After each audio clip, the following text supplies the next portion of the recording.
إن الحمد لله الأكرم الذي خلق الإنسان وكرم وعلمه من البيان ما لم يعلم. فسبحان الذي لا يحصى امتنانه باللسان ولا بالقلم. نشهد أن لا إله إلا الله وحده لا شريك له، ونشهد أن سيدنا ومولانا محمدا عبده ورسوله الذي أرسله بالحق بشيرا ونذيرا وداعيا إلى الله بإذنه وسراجا وقمرا منيرا. فقد قال الله تعالى في كلامه المجيد وفرقانه الحميد: أعوذ بالله من الشيطان الرجيم. بسم الله الرحمن الرحيم. إنا أنزلناه في ليلة القدر وما أدراك ما ليلة القدر. ليلة القدر خير من ألف شهر.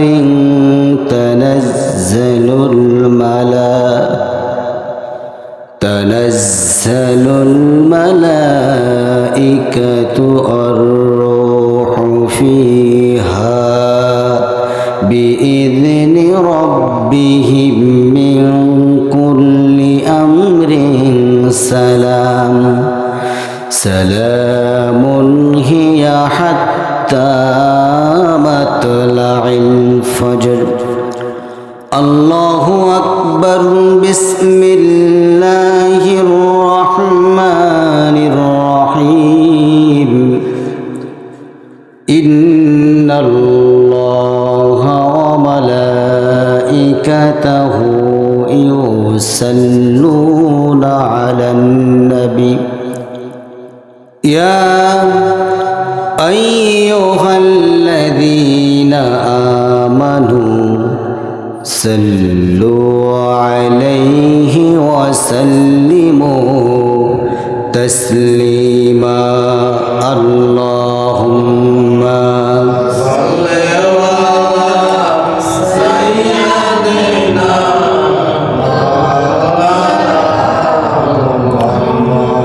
وعلى آل سيدنا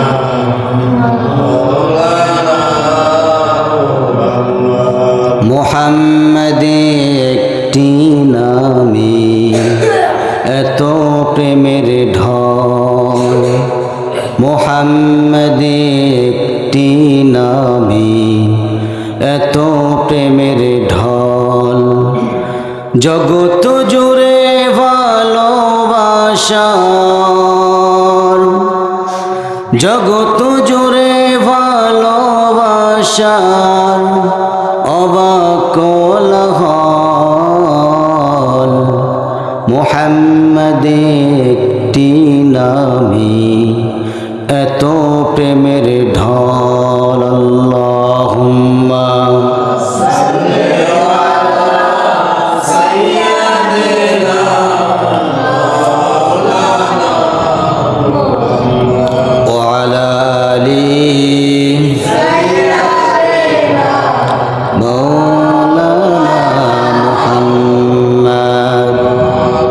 প্রাণের অধিক বেশি যার দাম রহমাতাল লিল আলামিন।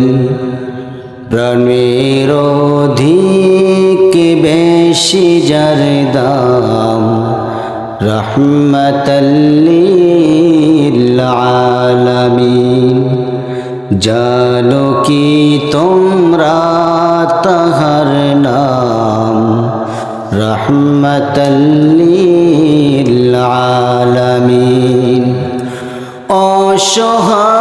অসহায়ের বুকে যে জন গোপনে করে সওয়ার, দরুদ পড়ে সুবহে ও শাম, রহমাতাল লিল আলামিন। জানো কি তোমরা তাহার নাম, রহমাতাল লিল আলামিন। প্রাণের অধিক বেশি যার দাম, রহমাতাল লিল আলামিন। জানো কি তোমরা তাহার নাম, রহমাতাল লিল আলামিন। গরিবের আহার দিতেন, নিজে হয়েও রোজাদার। নিয়মর ভালোবাসার কাম, রহমাতাল লিল আলামিন। জানো কি তোমরা তাহার নাম, রহমাতাল লিল আলামিন। প্রাণের অধিক বেশি যার দাম, রহমাতাল লিল আলামিন। সবাই বলি সাল্লাল্লাহু আলাইহি ওয়াসাল্লাম। সম্মানিত উপস্থিতি, আজকে এই কদরের রজনীতে সর্বপ্রথম আলোচনার সূচনায় আনুষ্ঠানিকতার মধ্য দিয়া দলীয় কাছের স্থান থেকে ছুটে আসা আগত কালিমার ঝান্ডাবাহী দিন ইসলামের নরসারদুল বীর মুজাহিদ, আমার প্রাণ প্রিয় সম্মানিত দিনী ভাইরা, আলোচনার সূচনায় আনুষ্ঠানিকতার মধ্য দিয়া আমার পক্ষ থেকে সবাইকে দিল খোলা সালাম, আসসালামু আলাইকুম ওয়া রাহমাতুল্লাহি ওয়া বারাকাতুহু। সবাই কেমন আছেন? আমাকেও প্রশ্ন করলেন আমি কেমন আছি। আল্লাহ সুবহানাহু ওয়া তাআলা রমজানের প্রথম দিন থেকে শুরু করে নিয়ে আজকে পর্যন্ত ২৬ রমজান অতিবাহিত হয়ে ২৭ রমজানে পা রাখা পর্যন্ত যে মহান রব্বুল ইজ্জত ওয়াল জালাল আমাকে বাঁচিয়ে রেখেছে, আমি খুব ভালো আছি, বলি আলহামদুলিল্লাহ। আর একটু জোরে বলি না, আলহামদুলিল্লাহ। সাইয়্যিদুল মুরসালিন, খাতামান নবিয়্যিন, রাসূল আকরাম, নবী মুকাররম জনাবে মুহাম্মদ সাল্লাল্লাহু আলহামদুলিল্লাহ। তোমাদের গলার কণ্ঠের আওয়াজে যেন বাহিরে যতগুলো লোক এলোমেলো করতেছে সবগুলো যেন ছুটে আসতে বাধ্য হয়, বলি আল্লাহুম্মা আমিন।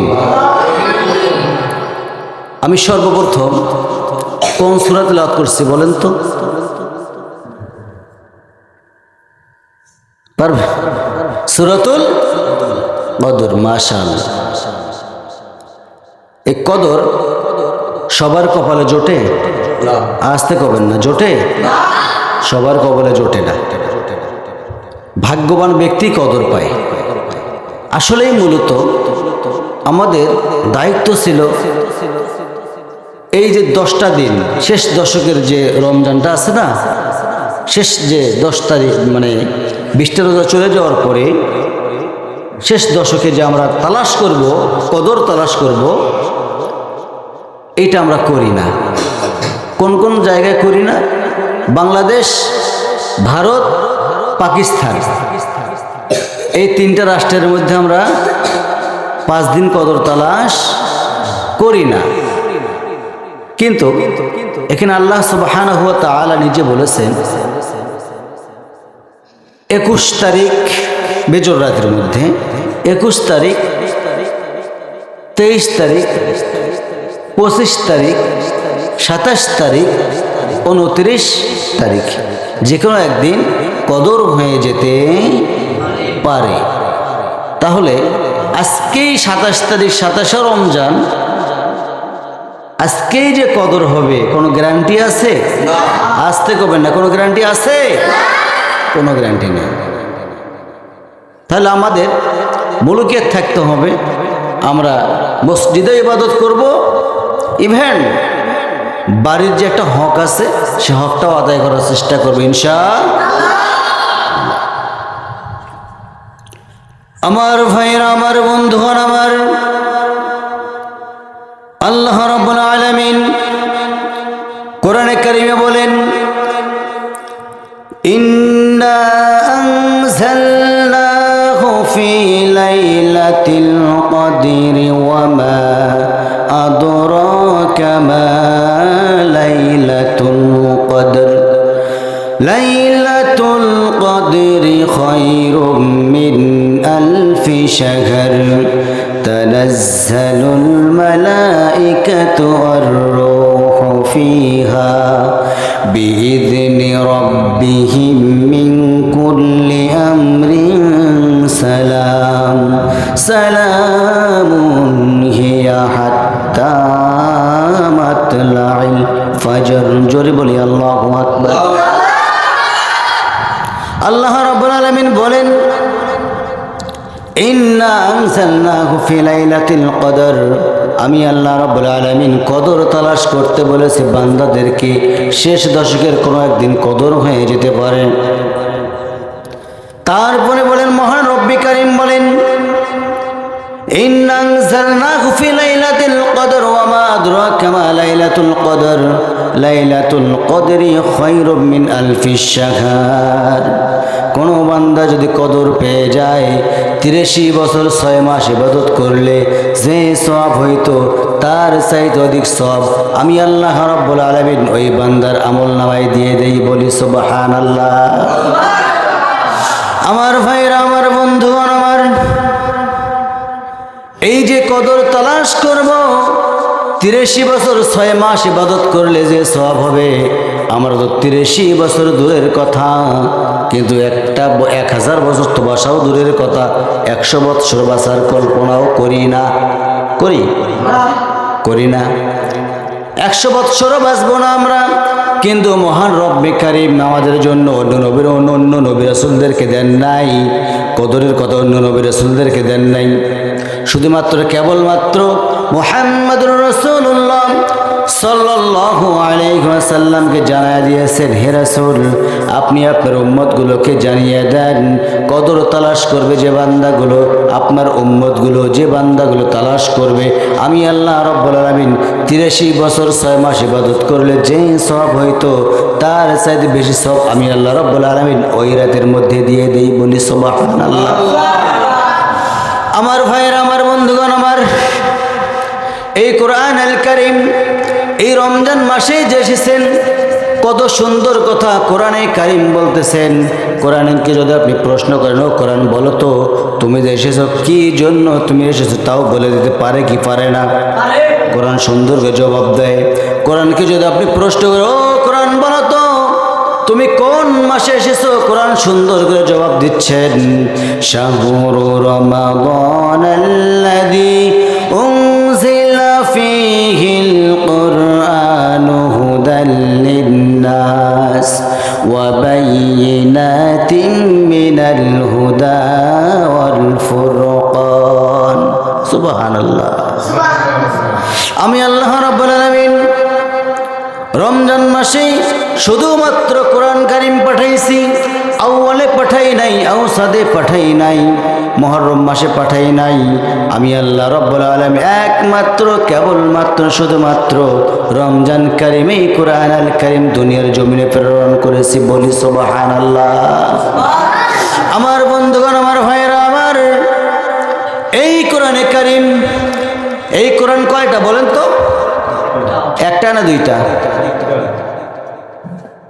এই কোরআন যদি দুইটা হইতো ভেদাভেদ ছিল কি ছিল না? ছিল।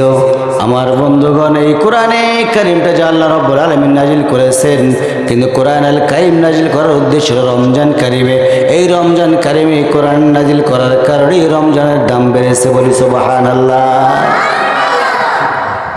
আমার ভাইরা, এই কোরআনে কারীম রমজান মাসে পাঠাইলো, রমজানের দাম বেড়ে গেল। এই রমজান মাসে কোরআন আল কারীম রমজান মাসে পাঠানোর কারণে যদি রমজানের দাম বেড়ে যায়, কোরআন আল কারীমটা আপনি যে জায়গার মধ্যে রাখবেন সেই জায়গার দাম মনে হয় বাড়বে না? বাড়বে? বাড়বে। এই কোরআন তো মনে হয় সানসাইডের উপরে রাখলেই চলবে নাকি? আল্লাহ রাব্বুল আলামিন এই কোরআন সম্পর্কে সুন্দর ধারণা দিয়েছেন। ও কোরআন, তুমি বলো তো কোন সময় এসেছো রমজান কারীমের? কোরআন জবাব দিতে পারে কি পারে না? আসতে বলবেন না, পারে কি পারে না? কোরআনে কারীম সুন্দর করে বলতেছেন, ইন্না আনজালনাহু ফি লাইলাতিল কদর। জোরে বলি আল্লাহু আকবার। আল্লাহ রাব্বুল আলামিন বলেন, আমি কোরআন আল কারীম রমজান মাসে পাঠাইলাম, ঠিক আছে, কিন্তু প্রথম দশকেও পাঠাই নাই, মাঝখানের দশকেও পাঠাই নাই, শেষ দশকের 5টা বেজর রাত্রির মধ্যে, এমন একটা বেজর রাত্রির মধ্যে আমি আল্লাহ রাব্বুল আলামিন কোরআনে কারীম পাঠাইছি। সেই পাঠানোর উদ্দেশ্যটাই হলো, সেই রাত্রিটাই হলো কদরের রাত্রি। বলি সুবহানাল্লাহ। আমার বন্ধুগণ, আমার ভাইয়েরা, এই কোরআনে কারীম শুধুমাত্র কেবলমাত্র নাজিল করেছেন আল্লাহ রাব্বুল আলামিন কার মাধ্যমে বলেন? মুহাম্মদ সাল্লাল্লাহু আলাইহি ওয়াসাল্লামের উপরে। এই কোরআনে কারীম আল্লাহ রাব্বুল আলামিন আমার নবীর উপরে নাজিল যখন করেন, আমার নবীজি যখন নবুয়ত পান নাই, নবুয়ত পাওয়ার পূর্ব মুহূর্তে সবাই বলেছিল মুহাম্মদ খুব ভালো মানুষ, খুব ভালো মানুষ। এই মক্কা নগরের মধ্যে মুহাম্মদের চাইতে দ্বিতীয় ভালো মানুষ আর একটা আসমানের নিচে জমিনের উপরে একটাও আর নাই। কিন্তু এই কোরআনে কারীম যখন বিশ্বনবী রাসূল কারীম সাল্লাল্লাহু আলাইহি ওয়াসাল্লামের কাছে যখন 40 বৎসর অবতীর্ণ হয়ে গেল, আমার নবীজি কোরআনে কারীম এইভাবে হাতের মধ্যে নিয়ে বললেন, আমি পূর্বের কথাগুলো যেগুলো বলেছি, চুরি করা যায় না, ডাকাতি করা যায় না, জিনা করা যায় না, এই কারণেই আপনারা সবাই বলেছেন আমি ভালো। আজকে যেন কি বলেন আমি জানি না। আমার নবীজি কোরআনে কারীমটা হাতের মধ্যে নিয়ে বললেন, আজকে যিনি চুরি করবেন তার আমি হাত কেটে দেব, যিনি ডাকাতি করবেন তার কোরআনের আইন অনুযায়ী বিচার ফয়সালা হবে, এবং যিনি জিনা করবেন তাকে বুক পর্যন্ত পুঁতে পাথর মেরে নিক্ষেপ করে দুনিয়া থেকে বিদায় করে দেওয়া হবে। আমার ভাইরা ভালো কইরা বলেন তো দেখি, এখন 70 জোর বেশি হইল না কম হইল? কম না বেশি? বেশি হয়ে গেল। কেন? যখন বলেছিল চুরি করা যায় না, ডাকাতি করা যায় না, জেনা করা যায় না, এগুলো খারাপ কাজ, এগুলো খারাপ কাজ, তখন সবাই বলেছিল এই আসমানের নিচে এই জমিনের উপরে মুহাম্মদের চাইতে দ্বিতীয়টার ভালো মানুষ একটাও নেই। কিন্তু যখন কোরআনে কারীম হাতের মধ্যে নিয়ে বলে ফেললেন যে চুরি করবে তার আমি হাত কেটে দেব কোরআনের আইন অনুযায়ী, তখন ওই চোরের আর শত্রু হওয়ার বাকি থাকলো না। আমার ভাইরা, সমস্ত নবী রাসূলদেরকেই আল্লাহ রাব্বুল আলামিন একটা করে মুজিজা দিয়েছিলেন, না জানেন নাই? সমস্ত নবী রাসূলদের মুজিজা তাদের মৃত্যুর মধ্য দিয়ে শেষ হয়ে গেছে, কিন্তু একটা মুজিজা আছে বিশ্বনবী মুহাম্মদ সাল্লাল্লাহু আলাইহি ওয়াসাল্লামের। সেই মুজিজার নাম কি বলেন তো? জোরে, আরো জোরে। এই কোরআনে কারীম, এর বাড়ি কই? কোরআনকে প্রশ্ন করেন, ও কোরআন তোমার বাড়ি কই? কোরআন সুন্দর করে জবাব দিচ্ছেন, বাল হুয়া কুরআনুম মাজিদুম ফি লাওহিম মাহফুজ। আমি কোরআন দুনিয়ার কোনো কিতাব নই, আমার বাড়ি হলো লাওহে মাহফুজ। ধরে বলি সুবহানাল্লাহ। ছোট কথা? সেই কোরআন, এই কোরআন আল্লাহ সুবহানাহু ওয়া তাআলা আপনার আমার জন্য বিশ্বনবী মানবতার মহান শিক্ষক রাসূল আকরাম নবী মুকাররম জনাব মুহাম্মদ সাল্লাল্লাহু আলাইহি ওয়াসাল্লামের মাধ্যমে আমাদের মাঝে পাঠিয়েছেন। সেই কোরআনটাই আমরা দেখি না। কি বলেন? কোরআনটা যদি দেখতাম তাহলে দিলের ভিতরে অঙ্কন করে নিতে পারতাম। ভাইরা আমার, এই কোরআনে কারীম এমনি এমনি নাজিল হয় নাই। অন্ধকার থেকে মানুষগুলো যেন আলোর পথে আসতে পারে, ইহদিনা সিরাতুল মুস্তাকিমের পথে আসতে পারে, এই জন্যই মহান রব্বে কারীম কোরআন বান্দার জন্য নাজিল করেছে। বলি সুবহানাল্লাহ। আমার ভাইরা, আদম আলাইহিস সালাতু ওয়াস সালাম চলে গেছেন, নূহ আলাইহিস সালাতু ওয়াস সালাম চলে গেছেন, তাদের মুজিজা নিয়ে তারা চলে গেছেন। ইব্রাহিম আলাইহিস সালাতু ওয়াস সালাম মুজিজা নিয়ে চলে গেছেন। মুসা আলাইহিস সালাতু ওয়াস সালাম তার মুজিজা কি বলেন তো? বলেন বলেন। লাঠি। তার মুজিজা কি? রাসূলের মুজিজা কি? বলেন। কোরআনে কারীম। তাহলে কোরআনে কারীম রাসূল ইন্তেকাল করেছেন, অথচ এই কোরআনে কারীম আজও আমাদের মাঝে টিকে আছে। বলি আলহামদুলিল্লাহ। থেকে লাভটা কি? আমরা তো তাদাব্বুর করি না, তারতিল করি না, কোরআন দেখাও শিখি নাই। ভাইরা আমার, এই কোরআনে কারীম বিশ্বনবী মানবতার মহান শিক্ষক রাসূল সাল্লাল্লাহু আলাইহি ওয়াসাল্লামের উপর নাজিল করেছেন আল্লাহ তাআলা। কি সমস্যা? কি আকাশের প্রবলেম? আকাশ কি হয়েছে? আল্লাহ দেখবে, সমস্যা কি? হ্যাঁ, আচ্ছা, আমি যে কথা বলছিলাম,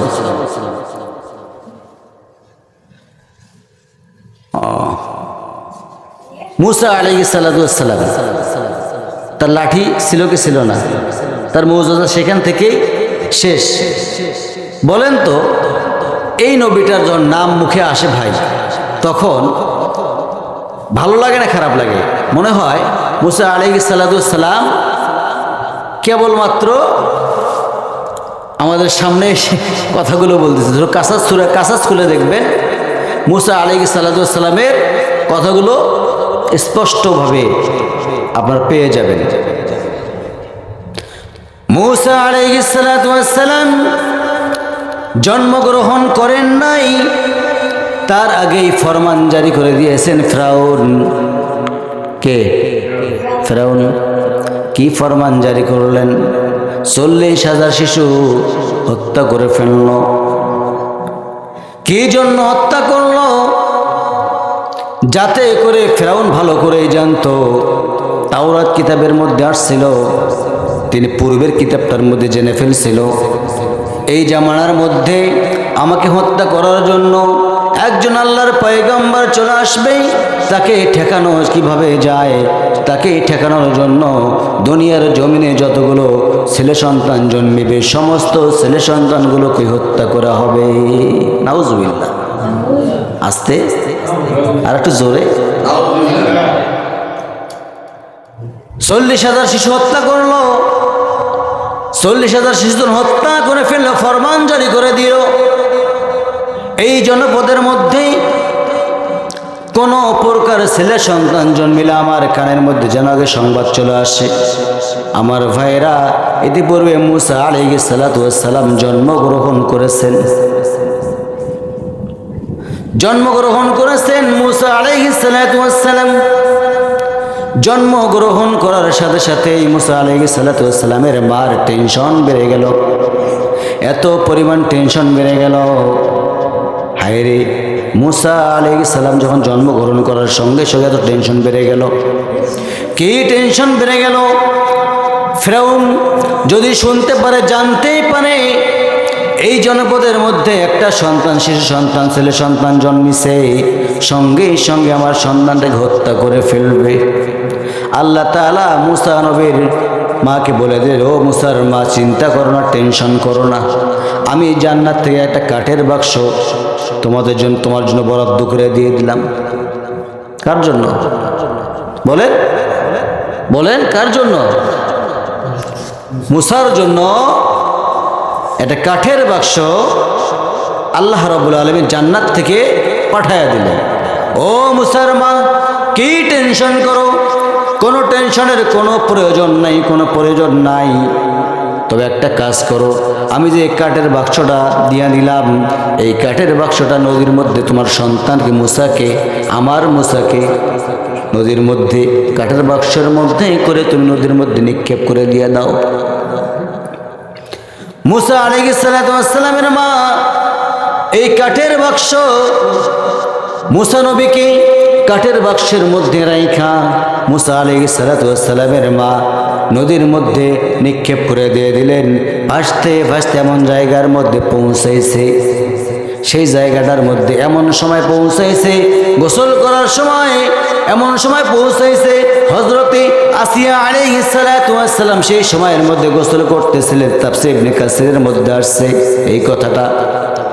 যখন আসিয়া আলাইহিস সালাতু ওয়াস সালাম ওই নদীর মধ্যে যখন গোসল করতে গেছেন, নদীর মধ্যে গোসল করতে গিয়া দেখতে সুন্দর একটা কাঠের বাক্স দেখা যাচ্ছে। কে?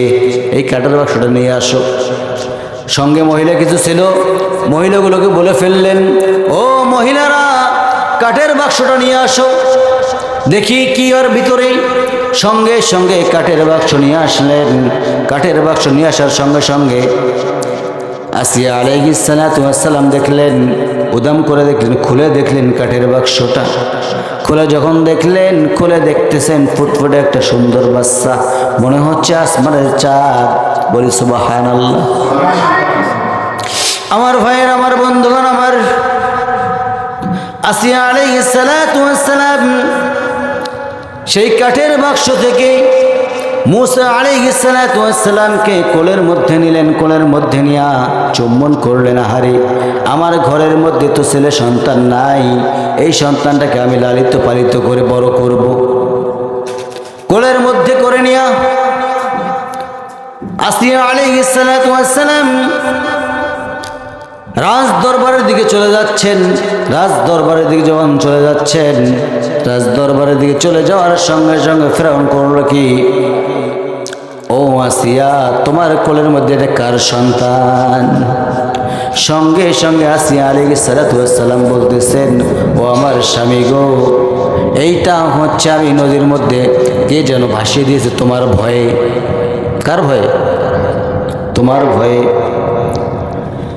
ফিরআউন বলতেছে, না না না না, এই সন্তানকে বাঁচিয়ে রাখা যাবে না, এই সন্তানকে বাঁচিয়ে রাখা যাবে না। এই কারণে এটাই হতে পারে মুসা। তার কারণ হলো আমার মন বলতে এটাই মুসা হবে। আমার ভাইয়েরা, রাখে আল্লাহ মারে কে? বলেন, রাখে আল্লাহ মারে কে? এই এক পর্যায়ে আসিয়া আলাইহিস সালাতু ওয়াস সালাম বললেন, ও আমার স্বামী গো, এই সন্তান তোমার কথা শুনবে, আমার কথা শুনবে, আমাদের ঘরের মধ্যে, আমাদের রাজপ্রাসাদের মধ্যেই বড় হবে, আমার কথা শুনবে, তোমার কথা শুনবে। এই কথা বলার সঙ্গে সঙ্গে ফিরআউন বলতেছে, ঠিক আছে আসিয়া। আমার ভাইয়েরা, ভালো কইরা বলেন তো দেখি, যত বড় এমপি মন্ত্রী হোক, বইয়ের কাছে কাজ, ঠিক কিনা? ঠিক সেটাই হয় না? ফিরআউন এত বড় প্রভাব, এত বড় ক্ষমতা রব দাবি করে, আনা রব্বুকুমুল আলা। কি বলল? আনা রব্বুকুমুল আলা, আমি সব